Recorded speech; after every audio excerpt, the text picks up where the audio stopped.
today you are reacting to this. What is this? What is that? A computer? Oh, it's an old computer. It looks cool. I like pressing buttons. It's huge. It's very huge. If you don't have a desk, where do you put this? It is very hipster. Question time! So it is an old computer. Yes. From the late 1970s or early 80s. What do you think of it just from looking at it? Kind of like those old televisions that are like very boxy. Go ahead, turn it on.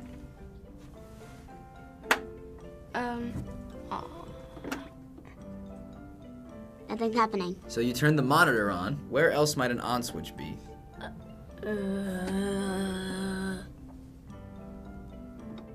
Oh, wait. Hello? How do I do this? It's in the back. Oh, I see where it is. Why does it have to make so much noise? And there's nothing on the screen. Doesn't look anything like what we have now. Apps, games, websites, everything. But this thing right here has nothing. Go ahead and try to do something on the computer. Nothing's happening. How do I do this? You can't do anything or even type until you hit a reset button that's on the computer that's... Reset! It's very tedious. It's like pre-flight checks, kind of. That is too many steps. How do you do anything? Maybe you pressed shift. Okay, that didn't do anything. Where's the mouse? Where's the mouse? Everything is just done with the keyboard. What? Okay, now... No. Okay. I'm gonna write my name. Wait, it doesn't matter. Are there any programs on it? You had to type into the keyboard to get it to do anything. So if I type in games, it returns.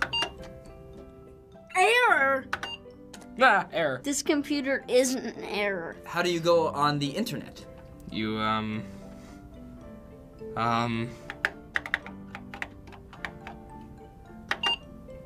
What? Pretty sure Timothy Berners-Lee didn't create it yet. There was no internet back then.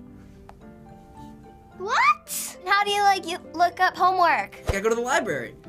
Who wants to do that? So computers back then could only do limited things. For example, you can do math, type documents, and code, but that's about it. Are you serious? That's mind-blowing. then it was the peak of technology. Now it seems kind of worthless. Well, it's kind of good because it was kind of the first technology, but the computers today are kind of better. Let's do some math. Go ahead, type in a math problem. 2 plus 2. Return.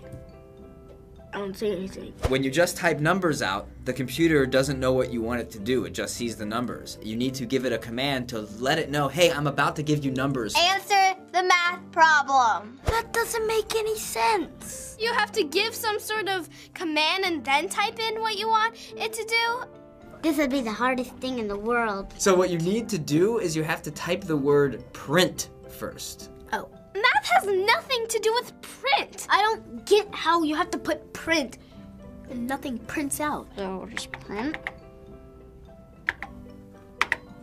Oh, wait. Return. Oh!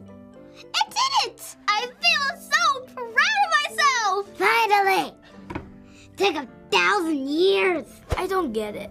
And I also don't get the 1970s. Person that was using this a long time ago must have a lot of codes right next to them. I don't want to do this anymore. So besides the computer, there is something else next to it. These things. Do you have any idea what those things are? Oh, it's a paper pencil? Power source? External disk drives. They're actually used for this. A CD. It's a CD case. A floppy disk. Oh, floppy disk. It was like a flash drive. They actually call that a floppy disk. Oh yeah, just floppy. That big computer has no hard drive on it. That's horrible. And why is it so big? So floppy disks were used to store data. Floppy disks could also come with programs on them. So the one you're holding has a version of DOS. Dots? Do you know what DOS is? No. No. No? I think it could be somebody's last name. Do you want to play a game on the computer? Yeah. Yes. Could you grab the floppy disk, please? Go ahead, put it in. How do I put this in? Oh, is the lid shut? All right, turn it around. No, other way. No, turn it around. It doesn't like suck it in? Shut it. This isn't working. Do I have to press something? Print, Try it. disk, return. It said 0. I don't like this computer. Really don't. If the computer was already on and you put in the disk, you gotta turn the computer off and turn it back on. Oh my gosh. Anybody remember those computers? You guys still have those, Paul? Which room? I remember when we got them at Woodward, we were so excited. We were. It was great. So, who are today's junior high students? Now think about this. They were all born in the 21st century. They're going to start retiring in the year 2070. Imagine that. Those of us in the baby boom generation are going to be exiting the workforce at about the same time today's 7th graders are going to be graduating from high school. They're multi-processors, they're digital transactors, and they are always connected somehow, and sometimes through multiple devices. I love this cartoon because when I was in the schools, if I had an IT question, I didn't call the IT person, I called one of the kids. So yes, these aren't kids on a field trip, they're now in our IT department. And you know that who we had come and help you yesterday were kids in our schools, our students, which I love. In no other point in life are the promises of finding oneself and the threat of losing oneself so closely allied. Erik Erikson, the great developmental psychologist, who, by the way, didn't even graduate from high school, but was brilliant. And he's absolutely right. It's a turning point in life. These kids are leaving childhood, trading toys for cell phones or other digital devices. Being popular is much more important than what their grades look like. They're trading in Girl Scouts and Little League for sex and drugs. They're striving for independence. It's embarrassing to ask for help when you're a 7th grader. They see the world as black or white. You're either smart or you're stupid, you're popular or you're a loser. And they do not consider consequences of their behavior. It's a time of great physical development. I love this. Do my parents know you're here, puberty? Probably not, because your parents don't want to think about the fact that you are entering puberty. Great development physically. Puberty begins, there's physical growth, kids get larger, they get heavier. And I always say that the boys have the biggest heads at this point in their life. Their heads are huge, and they usually have these little tiny bodies. So I tell them that they haven't grown into their man body yet. And they also have a lot of interest in sex at this point in time. Mm-hmm. Cool.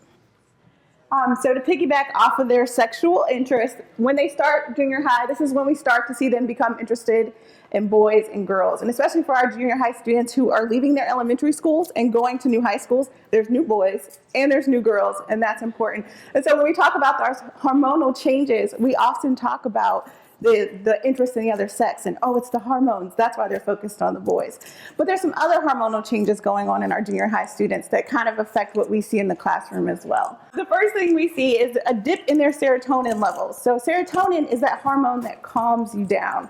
So as they enter our junior high schools and they have new transitions, new people to meet, we also see a dip in the hormone that's going to help them calm themselves down. It's going to help them figure it out and problem solve in our hallways. And so what it looks like in your classroom, it's that kid who overreacts to that minor event. You don't understand why when you asked him to do one more problem, he threw his book on the floor. It's the student who's not able to use the same strategies that you taught them. So how many of you guys spent last year with a problem student or with a student who had some overreaction to minor events? You made a behavior plan. You found an adult for them to talk to. You created a calm down space in your classroom. And then when they got upset, they didn't use any of those strategies, right? I know we've all spent time doing that. Have you guys spent time doing that? Part of the reason we see that is that when they get upset, they're unable to calm themselves down. They no longer have the serotonin that they had when they were younger. So the strategies that worked maybe in August don't work in December, like Mr. Sipple mentioned yesterday. It seems like things worked in August and now they don't. It's because they don't have that hormone and they continue to drop throughout their junior high years. Also the inability to react appropriately to adult prompts or to take breaks and calm themselves. So we can blame serotonin for some of that overreacting we see in the classroom. The other thing we see is dopamine. So dopamine is our reward hormone. So as adults, we're always planning rewards for ourselves. For me, if I was sitting in this presentation, I'm a millennial, so my reward for myself is some time on Facebook during the next break. We're always thinking about how we're going to reward ourselves for the behaviors we're expected to see. Our students are no longer able to do that. They're not able to internalize and plan rewards for themselves. So then going back to the rewards that we build into our classrooms. In August, our little bucks that we have and our positive school culture rewards tend to work for our junior high students. But by December, they're no longer interested in those same rewards. And we kind of look at each other like, well, why are no reward strategies working anymore? It's because they need more rewards. They need them more often. They aren't able to reward themselves the same way they were in elementary school when our sticker targets worked. So what that means for us in teachers and classrooms is that we need to have more frequent rewards in our classrooms. We need to change it up, switch it up for them. Know that the Dorito bag that worked in August is not going to work in May. They might need a pizza party instead of the Dorito bag, but food always works, right, for our teenagers? Food is the best reward. All right, so those are the two hormones that affect all of our junior high students equally. The other one kind of affects girls more than boys, and it's our female hormone of estrogen. So estrogen's effect on the brain is it makes your hippocampus larger. So what that means is that we see our girls become more social. They're more interested in getting to know other girls. They're interested in what happened at lunch instead of what we're teaching in science. And they're better able to navigate the social world than our boys. And so that's when we see boys like Ray licking girls or spitting on girls.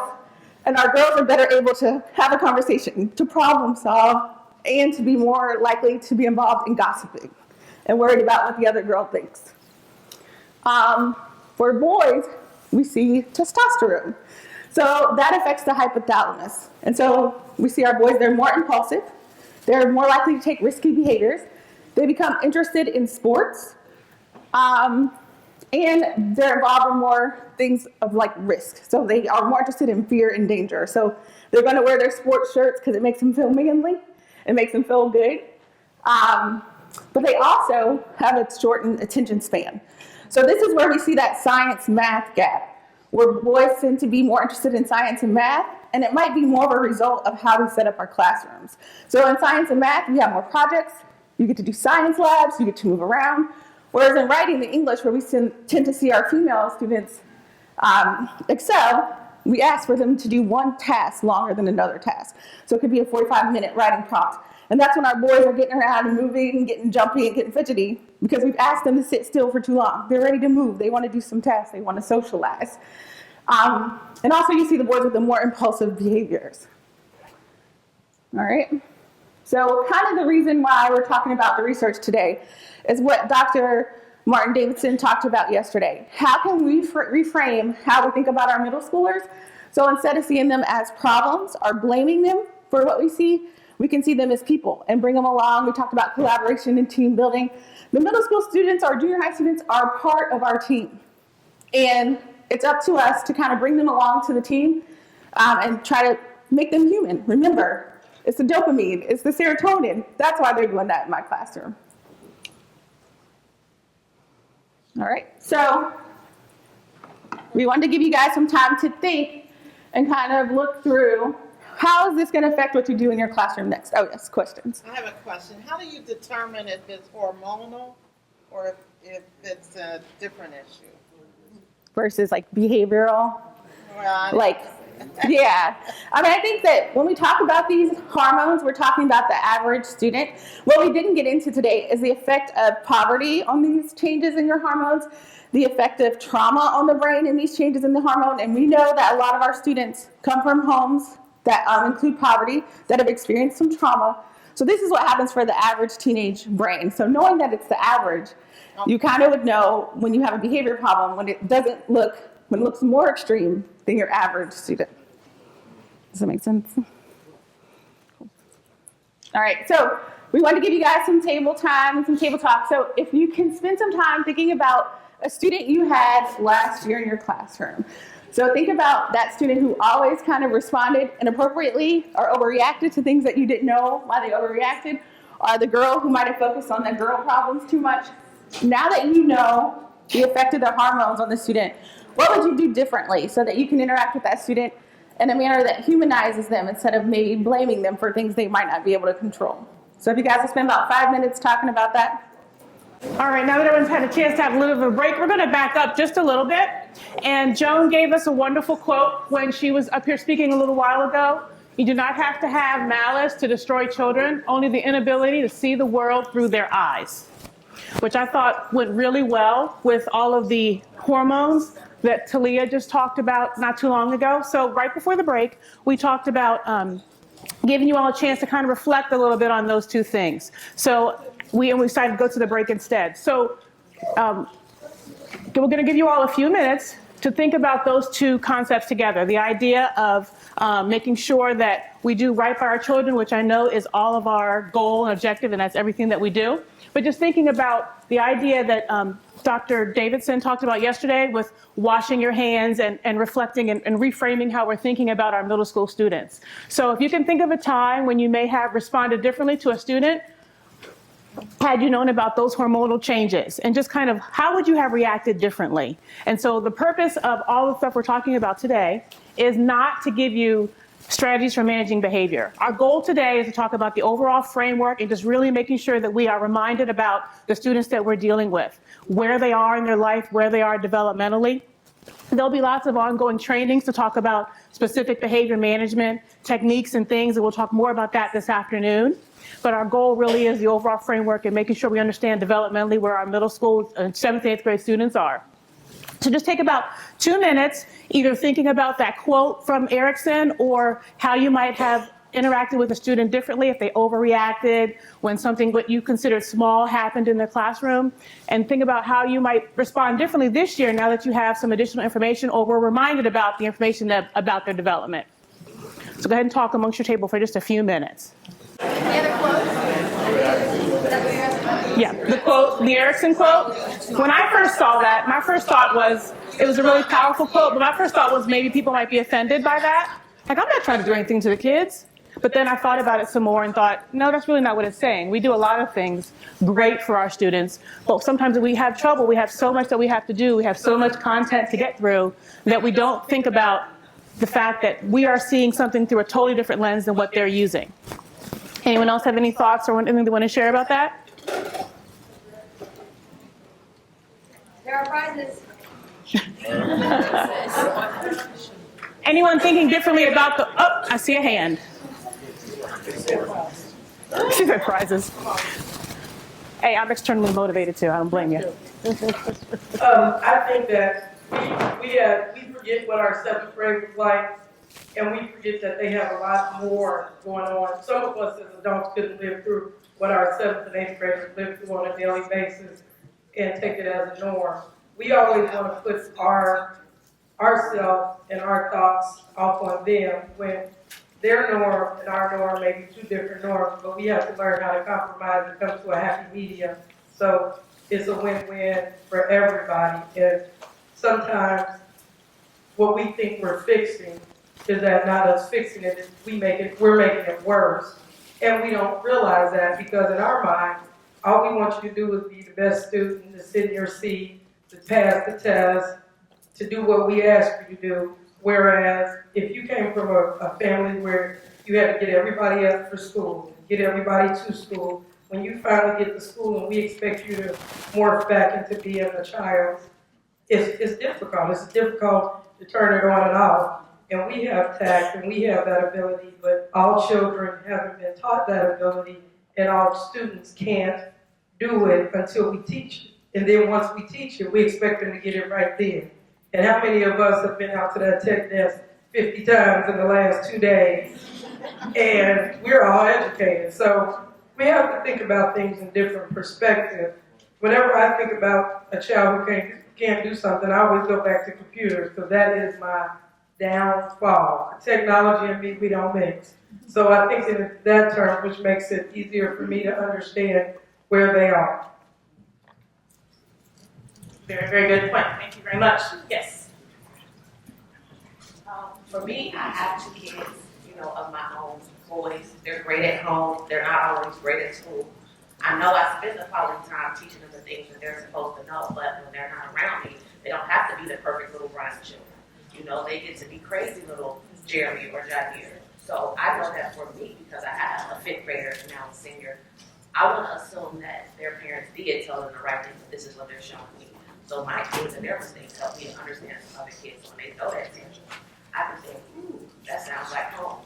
And then I address them the way that I would want somebody to address my child. I know my child's not in school being perfect, but I would want somebody to treat them the way that they treat their own child. Wait. Yes. We were talking a lot about the mental aspect, but what we were talking about at our table is the physical. And if their bodies are not able to sit down, if they need that release, just like I needed the break. When you let us go, I needed a drink, I needed some sugar, I needed something.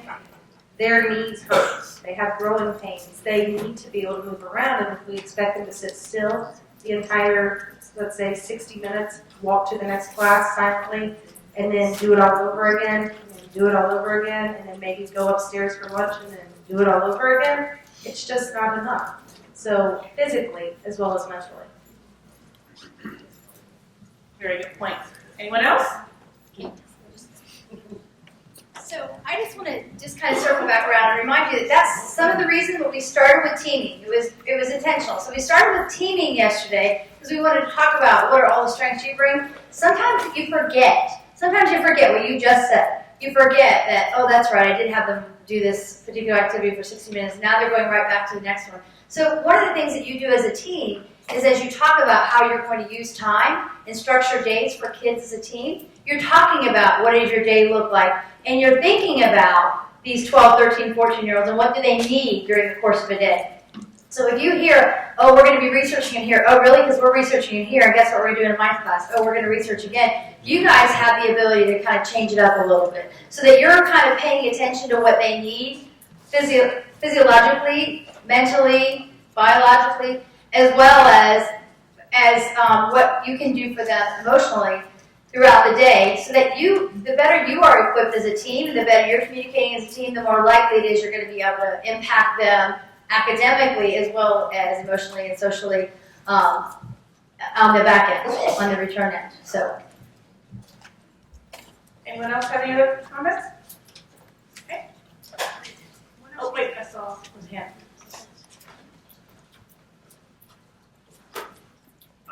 My thoughts about this are many, but very disorganized. I guess we can go over and over and over with kids trying to figure out, do they have a good home or a bad home?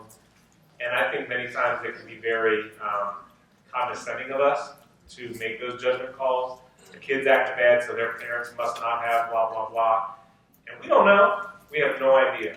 My children act beautifully outside of home. and they're brats at home. And the lovely Brown children, from the Brown family, she wanted to emphasize that. Her last name is Brown. Like, hey, she's going to get Brown. The Brown, they act perfect at home, but not so much outside. So we don't know where these kids are coming from. So to assume that it's all about, Ruby Payne's poverty issues, like, oh, those kids. So I think for me, it's about explicit teaching about these social emotional behaviors and what the norms are for our teen or our school, and consistently over and over, ad nauseum, stopping instruction when necessary to talk about what was wrong with this interaction here. And I know with my daughter at home, where she is the brat, she refuses to apologize. She can't see through what she's done to an apology to her parents. She'll apologize in a heartbeat to one of her teachers, one of her friends, or the principal of her high school, but not to me. And so that's our struggle. And we embrace that struggle, or at least I do. She suffers through it. But we do it consistently at home. I think that's what has to happen in the school. And that's what the kids want. They want you to be consistent with them. And we've heard this all. I mean, this is not brain science, but maybe it is. But they really want that consistency. They really want that explicit instruction about social emotional expectations. And I think that's what we'll probably get through. You guys are doing a really good job of really reframing and getting an idea of what the purpose of our 3 days here is. So thank you for all your comments. You're all very, very good. Just really quickly remembering what the objectives are for today. So now we're moving in finishing up some of the brain development research, and we're going to move shortly into the developmental expectations of junior high students.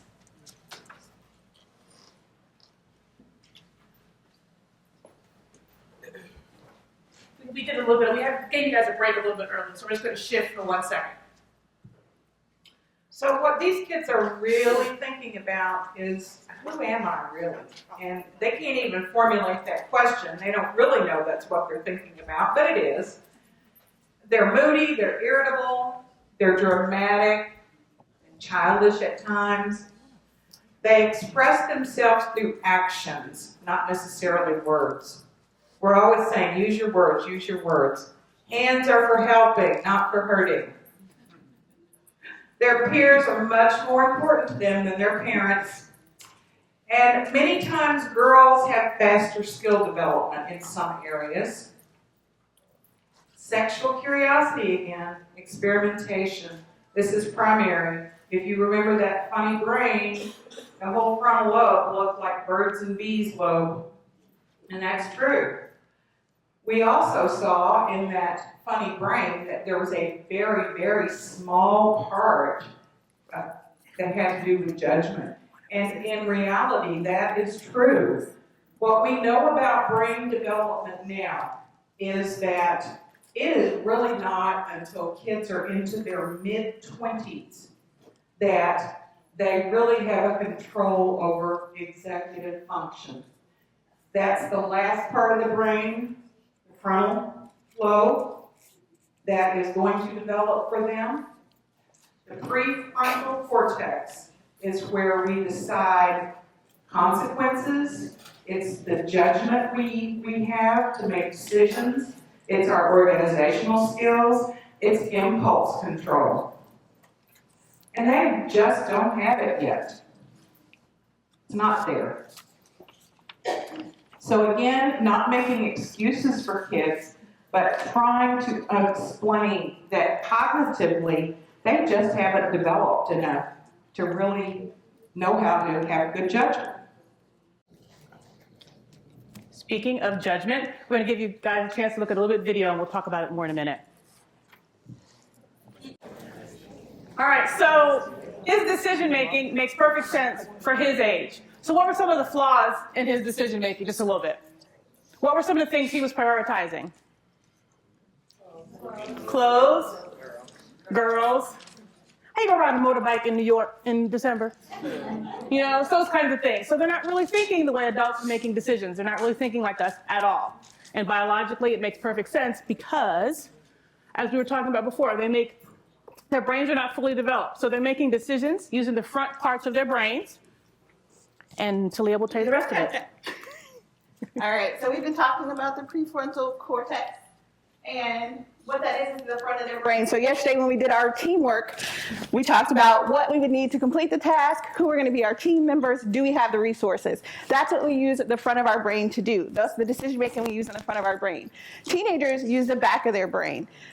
So thinking about the back of your brain, we can all think about that time when we were driving into our building and we pulled into the parking lot and we can't remember how we got there.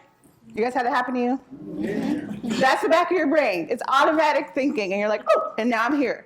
And so teenagers are always using the back of their brain to make their decisions. Your language is also in the front of your brain. So we talked about how they don't use their words, and we say, how do you feel? Why did you do that? They give us the blank stares. They can't tell us why or how they felt. It's because their verbal ability is in the front of their brain. So they're in the automatic, I'm driving, I can't remember that I'm driving stage, and we're asking them to problem solve using language that is in the front of their brain. So this slide actually incorporates a study that was done by Powell.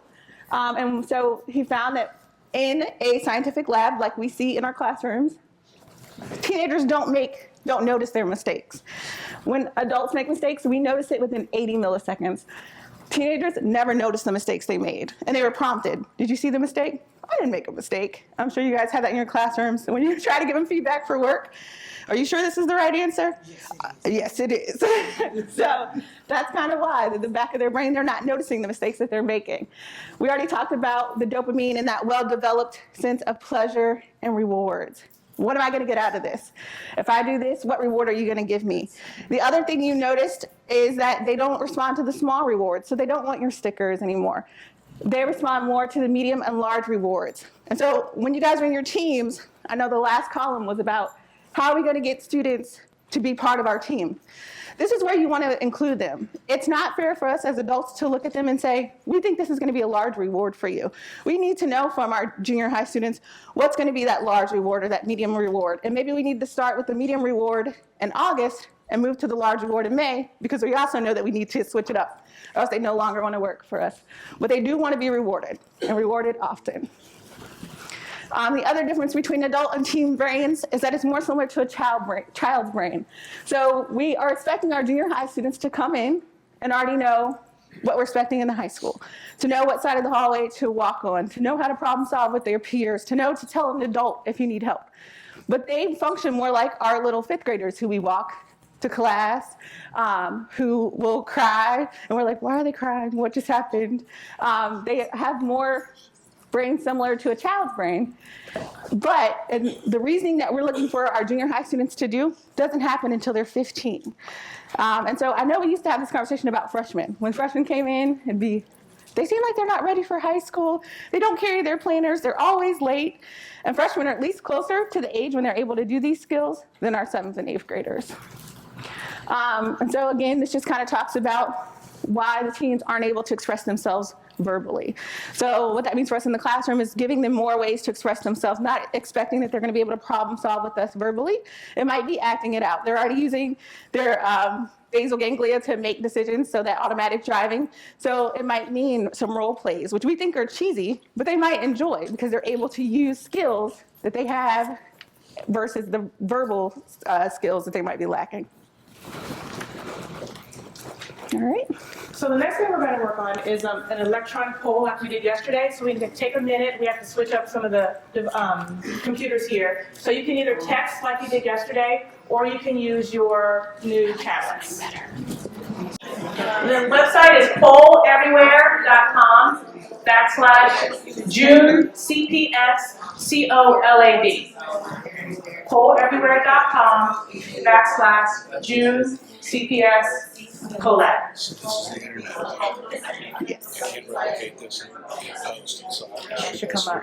Okay. That should come up. Yeah. Right. Right. Sorry.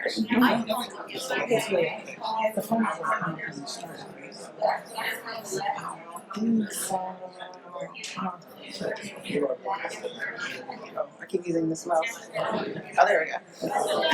Phone numbers are also up there if you want to text instead. Okay, so don't respond yet. We'll give you some directions. Everyone kind of give away if you are not ready. The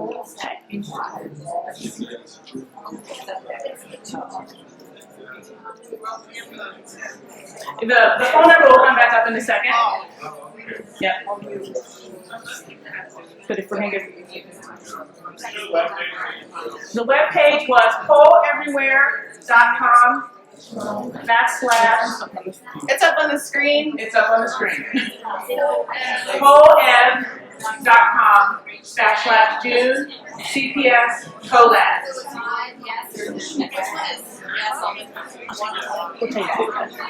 We'll give you the directions on how to respond as soon as everyone gets to the page.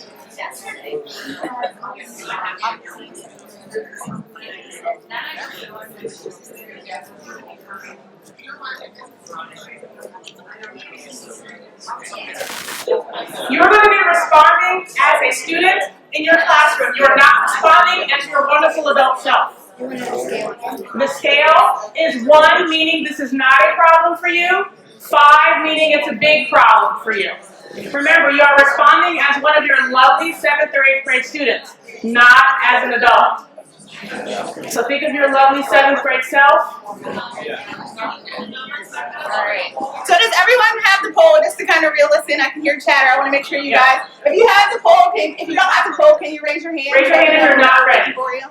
If you're not ready, raise your hand so we know.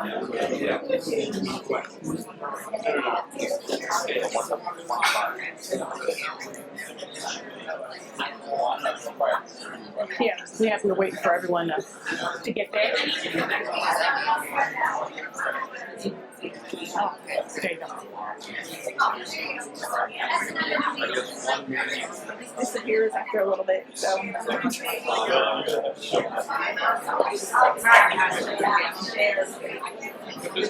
so now we're going to go ahead and start the poll. Alright, so the first question, using your 7th and 8th grade brain, I get in trouble for talking too much in class. 1 is not a problem, 5 is it's a big problem for me.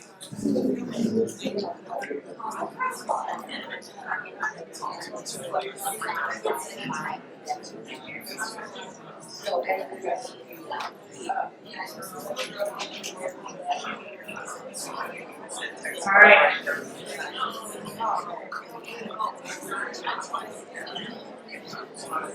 We have a lot of people that were quiet as 7th graders. That was me. I was terrified to talk as a 7th grader.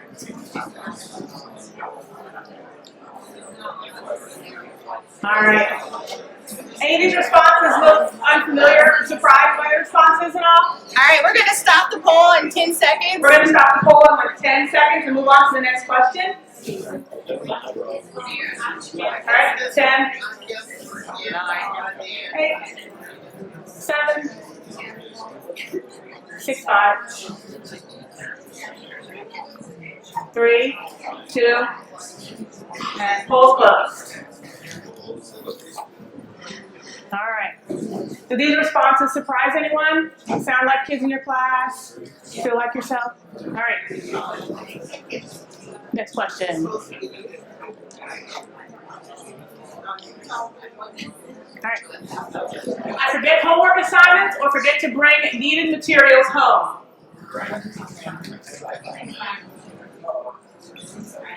5 is a big problem. 5 is a big problem. 1 is not a problem. Yes. This is through a typical student's eyes. 7th or 8th grade students.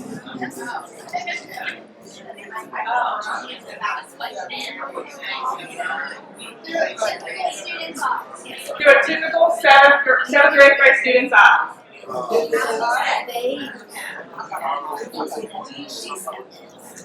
Okay, we're looking, sorry, I'll clarify.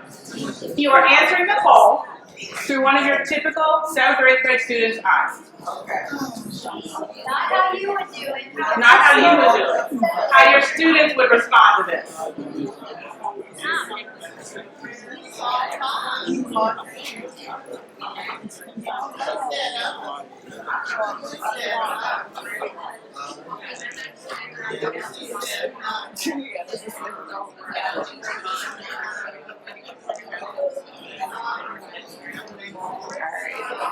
close it? unfortunately, it looks like the main responses here in this one are most of your students, typical students, are forgetting their materials, forgetting something at home. You guys are not alone in this. All right.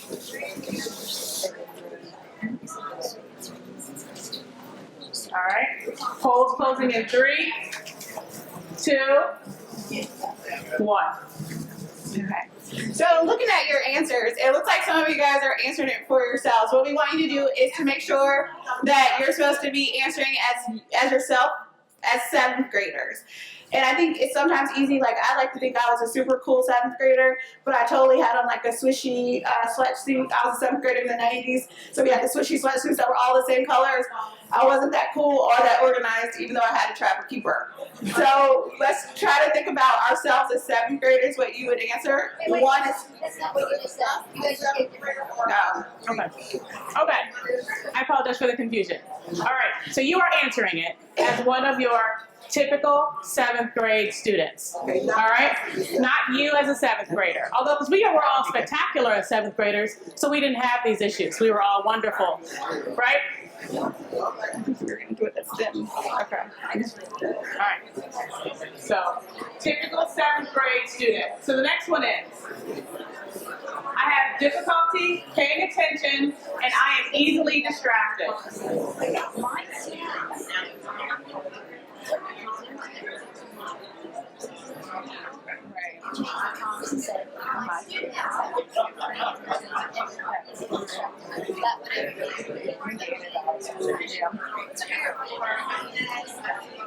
Now they got it.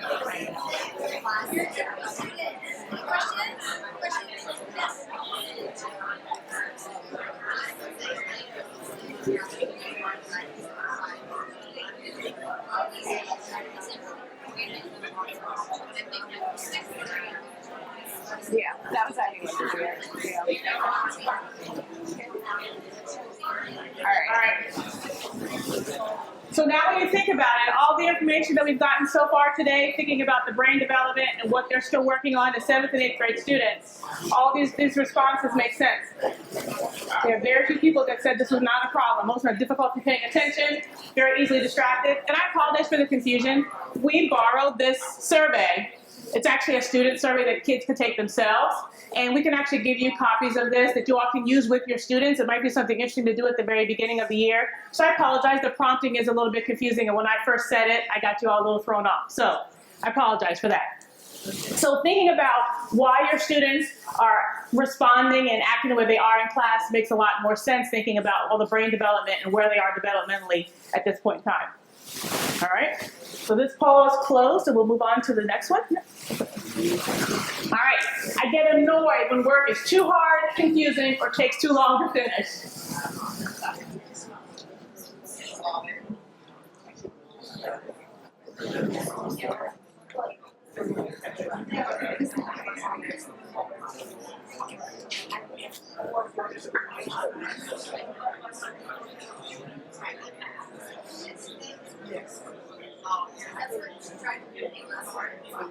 Just thinking about some of those reactions you have when you first give your student new material.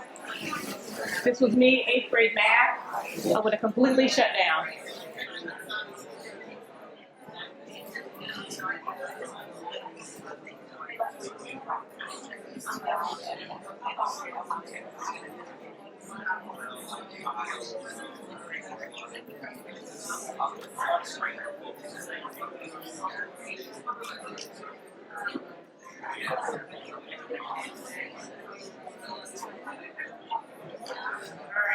This is overwhelmingly true for a lot of your students.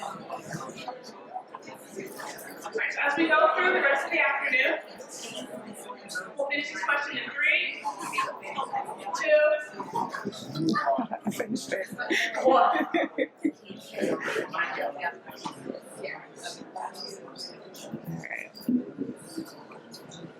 Awesome. All right. It's hard for me to deal with changes in plans and routines.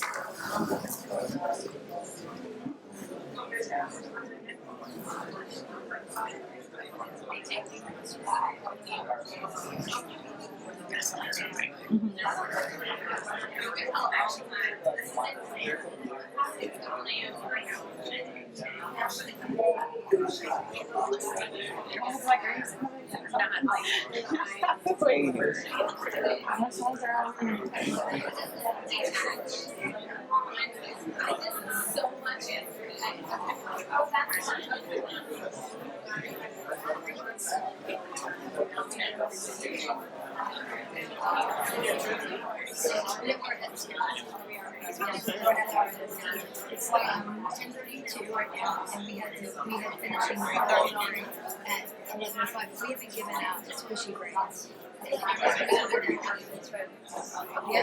Okay, so this poll question is going to close in 3, 2, 1. Okay. Not quite close. All right. So thinking about these, like I said, this is a student survey that you can give, and all these questions are related to the executive functions, which we're going to get to a little bit more, but it's that whole front of the brain that they have not yet developed. Yet the whole expectation in schools is that they already have all these skills. So a lot of times we're asking them to do things that they're just not developmentally ready to do yet. So now that we've been talking this morning about how the brain develops and what hormones and things they're still working on, does any of their behaviors making more sense? Are we having any more aha moments? It's not new information. It was never intended to be new. It was intended to be kind of a refresher. The whole idea behind washing your hands and rethinking how we interact with our students. Anyone have any thoughts or ideas related to the poll or just some of the comments? Okay, so as they mentioned, I was a coach this year, but I'm coming to the district next year as a classroom teacher. I'm really excited. And I have to say, if I were a 7th and 8th grade teacher, and they just told me this morning I'm getting one-to-one technology, and you have your technology, how cool is this to do with your son? I'm just saying, it's pretty easy to put together. So that was one reaction I was having is, can you imagine how cool you are if this is one of the first things you do when they walk in August? I don't know. Look, A couple of comments. Or with technology, we see that we are not paying attention to the speaker because our laptops and everything's in front of us, and we get mad when the kids do that. So we just have to remember that, just like we're fascinated with our technology, we might need to give them a day or two to play with their new technology before we actually get into doing an actual lesson. Let them do some fun stuff and learn on it, and don't be mad when they have their cell phones out, knowing good well we're tested and on Facebook right now while you all can. So that's a great point. I don't know if anybody's paying attention because you guys are looking at this right now. But that's a great point that we do have to give kids some space to play a little bit, and you have to create that time. You actually have to plan for that time for them to sort of play around with the technology and to learn it. P.S. They'll learn it very, very quickly. Very quickly. The other part of that, as our tech team, and I don't know if Megan, you want to speak to it at all, is there's software that's on your computer. You have a little different machine than the kids will have. Where yours, you have the tablet with the laptop feature. Your kids' machines won't come apart like that. You can thank us for that. I can't find the other part of my screen.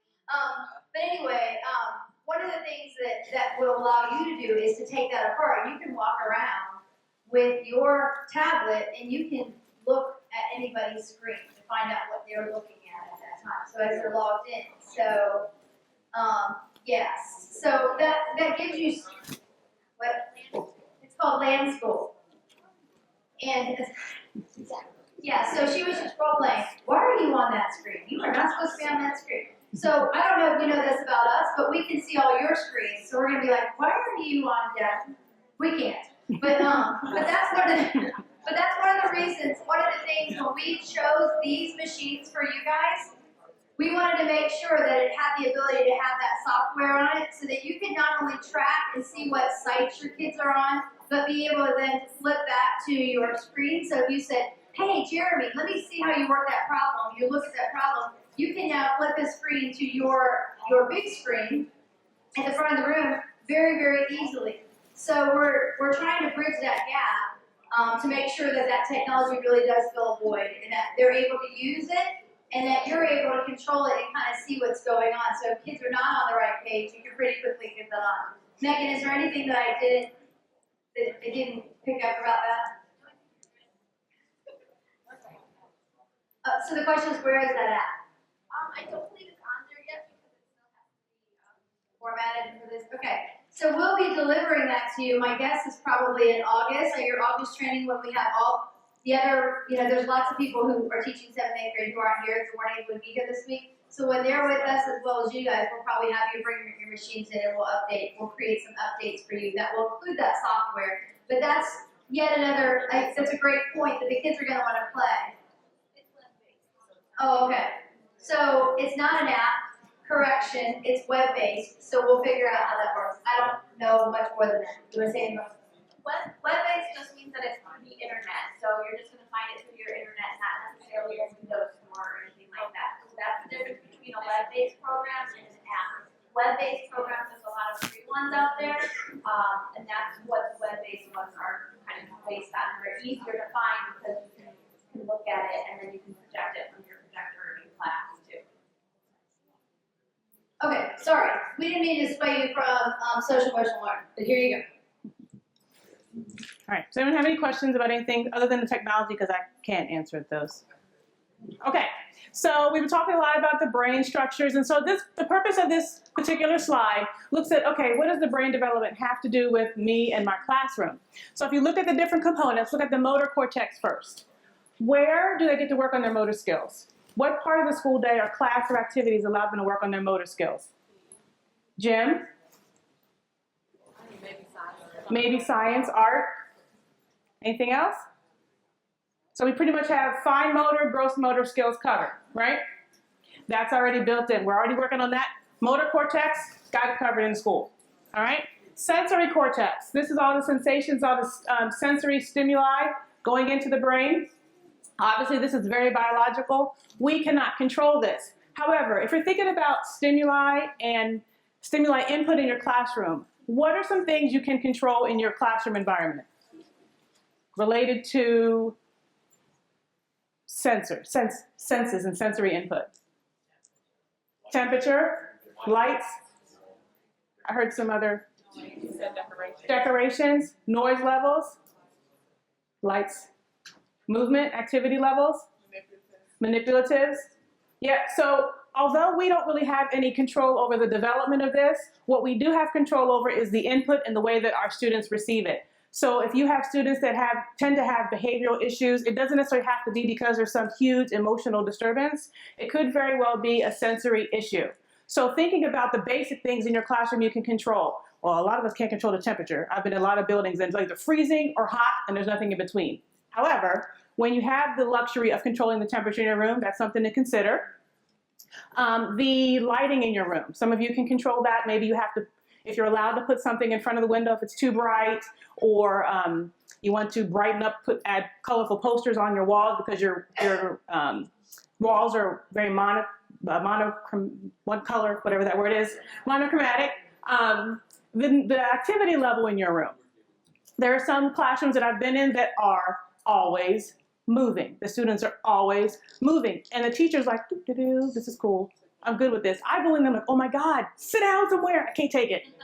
That is too much. That's sensory overload for me because I'm very structured, try to be a very still person. But if you have students in that classroom, they're in a room where the teacher's main way to do things is a lot of movement. You may have a couple students in there where that doesn't work for them. So thinking about how you can modify some things to kind of fit everyone in your room, which I know you guys are already doing, but not necessarily on the sensory level. Thinking about the noise level, again, kind of goes along with the movement. The more movement, the more noise you have, or if you're working with groups and partners, things like that, you have a tendency to be allowed to make more noise, more conversations. That may work well for some students and not others. But again, this is all sensory input. So those are some of the things that we can control in our classrooms. The parietal lobe, decision-making, arithmetic and spelling. Again, this lobe pretty much gets covered. The development in this area, we already have things built into our curriculum to deal with things that are going on, the neurons and connections that are going on in the parietal lobe. Occipital lobe is vision. We can't control that. That's all biological. The temporal lobe, memory, understanding, and learning. What are some of the things that you've built into your structures and routines to work on memory? How do you work on that? Songs.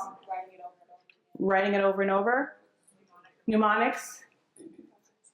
Puzzles. Flashcards. And are you ever checking for understanding? All the time, right? So those are things that you naturally build in, and always dealing with language and working on written language a lot of times. Working more as the students are now older, so they're working on more verbal language and having to do presentations and those kinds of things as opposed to when they were elementary students. So again, that part is naturally covered typically in our classrooms. So now we get to the frontal lobe, looking at those executive functions that we're talking about with that poll. So thinking, planning, organizing, problem solving, behavioral control, personality. What in your classrooms do you use to work on those skills?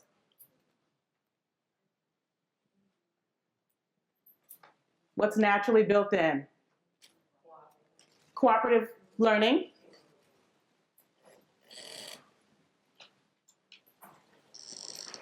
By the silence in the room, I'm going to take that to mean that is something that is more difficult to build in. We have community meetings, we have group initiatives, we do things. Okay, she said community meeting, group initiatives, you're at Clark. Yep, and that is kind of built into the Montessori way of life. Front-load a lot of strategy instruction. Strategy instruction, okay. Anyone else? Organizational skills that we directly teach. You directly teach organizational skills? How many of y'all have time to teach organizational skills directly and overtly? Yep, it's a lot, it's hard to build, it's really hard to build that in. But that's the part of their brain that is not yet developed, and that's the part that they need the most. So if you look at the brain, we have all of them covered, but that key one. And so thinking about how we can look at adding things here and there to work on the structures and skills that go with that frontal lobe.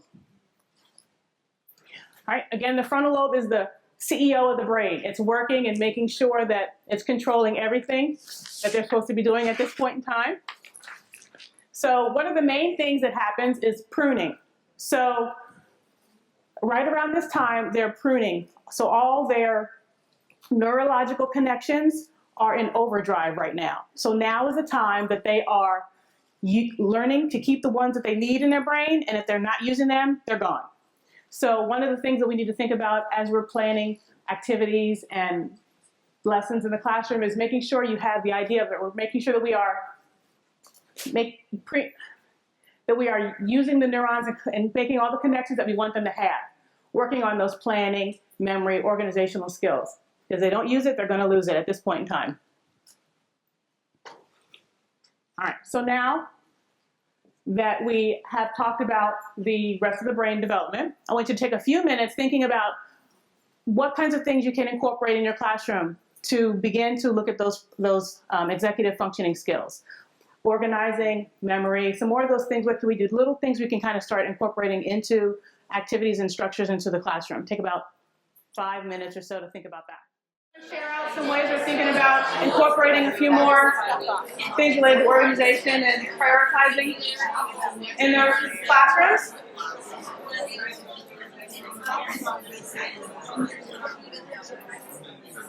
We had some really good examples from Clark. Does anyone else want to offer? Any other examples? We're going to tie all this together very shortly, I promise.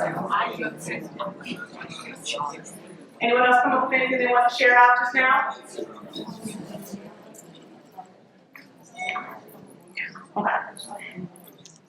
All right, so thinking about our students developmentally where they are. These are some lovely pictures of little elementary students. What do you notice about these students? Sarah, say it again. They're happy to be there. They're happy to be there. Teachers happy to be there. Teachers happy to be there. Please present 30 seconds with their pictures. They comply. What are some basic things that you notice? Order. They're standing in A. They're sitting neatly in. They're sitting on the floor, nice crisscross applesauce, right? Oh, cute and pretty. You're 7th grade students. We're 6th grade students a couple weeks ago, right? So between May 29th, whatever our last day was, and August 25th, they're supposed to go from this to that. I don't know about you, but that was traumatic for me when I went from elementary school to middle school. I was in. All right? Yes. So my thing is, if we know this transition is coming, why aren't some of the 6th grade teachers here understanding what their role is in helping transition kids from elementary to high school? I think you bring up a really good point. So I'm going to interpret this. Tell me if I'm wrong, Mr. Daniel. That some of the 6th grade teachers should work on transitioning up, as well as you guys working on it when they get there. It's a very, very good point. What are some things we think that are key that 6th grade teachers need to know? They need to work on with their kids getting ready for 7th? Organization skills. Organization is what? Keeping your work. Keeping the work together. Study habits. Amount of homework. Meaning give them homework? Yeah. Okay. Going from one worksheet or maybe reading a story and some comprehension questions to having to write a paper in 2 days. Using a timer, clock. Oh, lock, using a lock. Time management. Writing down what your assignment is supposed to be. So if it's not on the board, you don't come back to the same room in the morning, maybe. So what are some other key things you think 7th graders would need? If you could go get your 7th grade students in May, after we're done with all of our testing, and say, okay, for the last 2 weeks of school, we're going to work on the stuff you need for 7th grade. So we said locks, organization, open up locks, lockers. Say it again. Okay.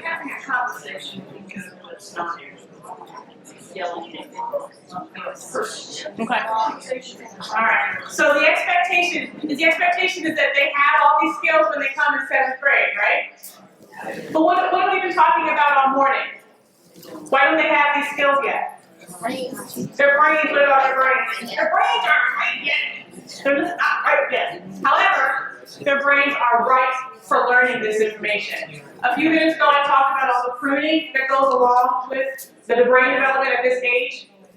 They are all right and ready to learn all these skills you all just talked about, which is why it's very important for us to think about how we can overtly teach all of these skills within the process of our day. I know it's something else we build on top of it, but this is the whole point. That these skills are not, they go from May to August. What are the kids doing this summer, from May to August? Nothing or nothing. Going to camp. Playing video games. Yes. Summer homework. My stuff do summer homework too. Some have summer homework. Some no. Boredom. Television. Their thumbs are getting really strong, right? Yeah. Yep. So they go from middle school and they do, it sounds like, not very much for this summer, and then we see them the first day of school, the first couple days of school, as we talk about our routines and procedures, and we load them with a new bell schedule, a planner they didn't have before, getting in trouble for late bells, then you add detention, sports they might not have had, specials on the opposite side of the building for most of our 7th and 8th graders, new boys, new girls, new teacher, project-based learning when they don't have the social skills to work in groups, additional group work, technology, lockers and locker combinations, and then we give them lecture. And so their brains are working hard to try to catch up with all our demands. And so what it looks like in our classroom is this. And we're like, what? They're not even trying. And so that you don't forget kind of the points that we made this morning, and you don't feel like when you see that 7th or 8th grade student sleeping in your classroom that their brain isn't doing this. We wanted to give you guys some squishy brains to remind you exactly how hard their brain is working to meet all the expectations that you're asking them. While you guys are getting your squishy brains, we're going to put on another video for you all to watch. right. So this video just kind of highlights why it is that we need to teach the skills that we want to see in our junior high students instead of just expecting that they're going to arrive with the skills. That video had quite a few powerful things in it, but the 5 things that I want to make sure that I wanted to highlight is that social emotional learning has 5 main components. There's the self-awareness, responsible decision-making, relationship skills, social awareness, and self-management. These all go hand in hand with the executive skills that we were talking about earlier. But one of the key things I wanted to point out in that video was that it said it raises academic performance by 11 percentile points, and that we're teaching the kids life skills. My experience with life skills has been primarily, if someone says life skills, oh, I'm going to teach them money, time, how to catch the bus, how to open a locker, right? And maybe throw a couple organizing your backpack thing in there. And life skills are typically not something that we teach everybody. Life skills tend to be, my experience has been life skills tends to be something that we teach as an alternative to the general curriculum as opposed to something that can complement it and go hand in hand with it. So the idea behind social emotional learning is that we're working on life skills that are going to help them improve themselves in the classroom and to be more productive adults, become more independent. All right, so we have another video. We're going to take a look at this and tell me what you think. That poem was an activity to help her maybe figure out what? If you had to pick one of these 5 components, which one do you think it was? Any ideas? Self-awareness. Very good. All right, next one. 5 components of self-awareness. What do you think fits for this one? Is he lacking any skills in this one? Or did he demonstrate the use of something? Shout it out, whatever you might think it might be. Self-management. How about social awareness? Did he have a lot of empathy for his sister? Or for his aunt, I guess, who was riding the bike? His method worked, though, didn't it? They have a different way of thinking about things. Yeah, it's very functional, makes perfect sense in their junior high brain. Might not think the approach we've taken, but it works. They're riding a bike. She talked about the Phoenicians. So thinking about the social emotional learning of things, we're going to talk more about this a little bit later. More tomorrow. I have the opportunity to look at social emotional learning a little bit more tomorrow and this afternoon. But just to kind of get an idea where social emotional learning came from, it's over years of research. And so it came from emotional intelligence and research in all these different areas. And the whole idea behind it is social emotional learning is kind of bridges that gap between the academic components and things that we have to teach them, as well as the life skills to help complement them so they can then learn those skills even better. So the idea of incorporating social emotional learning activities is something that kind of brings everything together. The academic part of the kid along and ties it together with the emotional human part of the child. Does that make sense? All right. So the last objective we're going to cover, Joan's going to come up and talk about that, because the main thing we need to worry about is making sure they're engaged. We can have all kinds of wonderful things going on, but if they're not engaged, it doesn't really matter. So just going to talk about that for us next.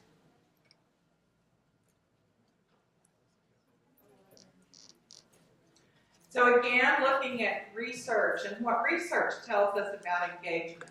There's been a huge body of research for about the last 25 years. People like CDC, Johnson Foundation, Center for Adolescent Health and Development, University of Minnesota, Indiana University, Coalition of Essential Schools, High Schools That Work, and Gallup. And it all concludes with one main thing. Students are more likely to engage in healthy behaviors and succeed academically when they feel connected to school. Now that doesn't take a rocket scientist to figure that that's true. If I think back to when I was in school, social emotional development was sort of intrinsic in the curriculum.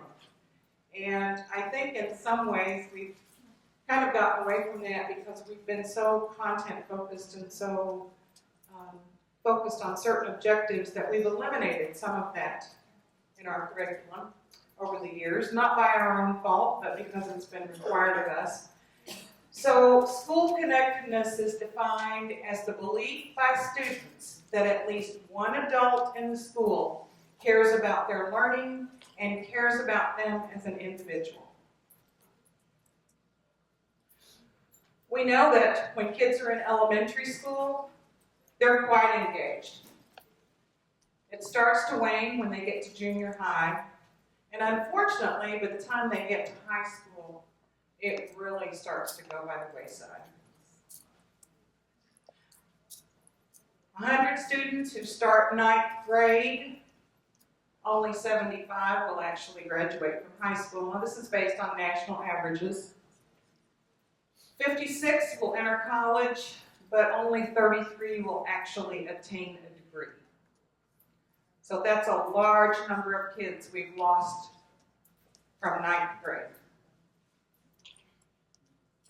So the key protective factors that we are going to be focused on are hope. And what hope means is the ideas and energies that we all have for the future. Engagement, the involvement in and enthusiasm for school, and well-being, which is how we think about and experience our lives. Now, what we know from research is that when students have hope for the future, they really take education more seriously. They are more positive, they have more energy, and they have a belief that they're going to be successful at school. So hope is extremely powerful. Gallup has been doing a student poll for the last 12 years, and they survey over 600 to 700,000 kids every year in October. 5 of our schools participated in this poll this past year, and we have gotten some interesting results back. What we know, looking at the national poll and looking at all the research, is that 63% of students who agree they have at least one teacher who makes them excited about the future qualifies them as feeling hopeful. And of these students, 72% are engaged and 72% are thriving, versus only 35% engaged and 57% thriving in those students who do not feel connected to an adult at school. So that's a huge difference. We also know that hope is a better predictor of college success than SAT or ACT.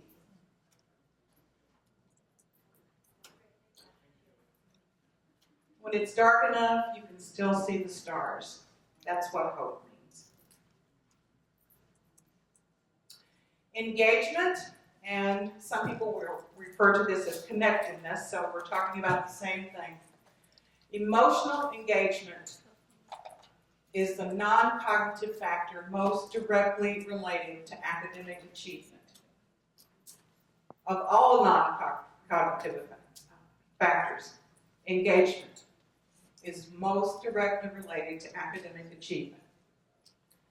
So if we are giving this poll in October, which we will be with all of our students, if we see just a 1% increase in the grand mean on the engagement scale, we can see a direct correlation of a 6% increase in reading achievement and an 8-point increase in math achievement.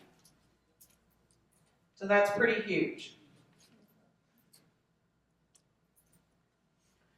The types of engagement are observable engagement and internal engagement. So if we talk about observable engagement or physical engagement, what we can see are the kids on task. Are they getting their credits? Are they completing homework? Are they doing in-class activities? Are they coming to school? Are they getting suspended? Are they participating in extracurricular? The things we cannot see is how they perceive their schoolwork. Are they developing personal goals?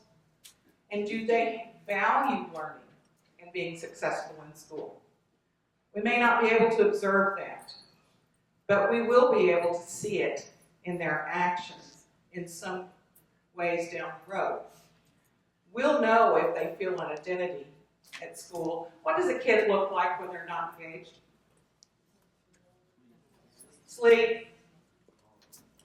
Anything else? fidgety, negative body language, acting out, getting in trouble, getting themselves suspended. A lot of times getting suspended is the goal. They don't want to be there, so I'm going to do something to get myself suspended.